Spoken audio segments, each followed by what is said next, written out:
જંબુસર પોલીસે તેરા તુજકો અર્પણ અભિયાન હેઠળ પ્રશંસનીય કામગીરી કરી 23,000ના સોના ચાંદીના દાગીના ભરેલું પર્સ મૂળ માલિકને પરત સોંપ્યું।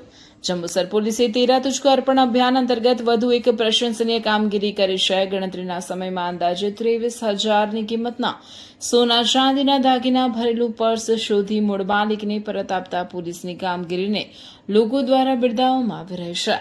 મળતી માહિતી મુજબ જંબુસર પોલીસ સ્ટેશનના પીએસઆઈ પીજે ચુડાસમાએ પોલીસ ટીમને અસરકારક અને પરિણામલક્ષી કામગીરી કરવા સૂચના આપી હતી। તે દરમિયાન એક મહિલા અરજદાર પોલીસ સ્ટેશન ખાતે આવી મૌખિક રજૂઆત કરી હતી કે સવારે આશરે 10 વાગ્યે તેઓ સોની ચકલા સ્થિત સિદ્ધિવિનાયક જ્વેલર્સમાંથી પોતાની ભાણીના જન્મદિવસ માટે ભેટરૂપે સોનાની નાની વીંટી અને ચાંદીની ઝાંઝરી કુલ અંદાજે 23,000ની કિંમતના દાગીના ખરીદ્યા હતા।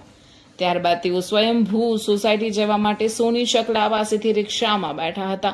ગંતવ્ય સ્થાને પહોંચ્યા બાદ તેમને ખબર પડી કે દાગીના ભરેલું પર્સ રિક્ષામાં જ રહી ગયું। બનાવની જાણ થતાં જંબુસર પોલીસે તાત્કાલિક કાર્યવાહી હાથ ધરી હતી। પોલીસ સ્ટેશનની ઇમરજન્સી હેલ્પલાઇન 112 પર ફરજ બજાવતા રજનીકાંત દિનેશભાઈ અને ઉમંગભાઈ હરિભાઈએ સીસીટીવી ફૂટેજ, ટેકનિકલ સર્વેલન્સ તેમજ હ્યુમન સોર્સની મદદથી રિક્ષા અને તેના ચાલકને શોધી કાઢ્યા હતા। પોલીસે રિક્ષામાંથી પર્સ સુરક્ષિત રીતે મેળવી ગણતરીના સમયમાં મૂળ માલિક મહિલાને પરત સોંપ્યું હતું। જંબુસર પોલીસની આ ઝડપી અને જવાબદાર કામગીરીને સ્થાનિક લોકોએ વખાણી હતી।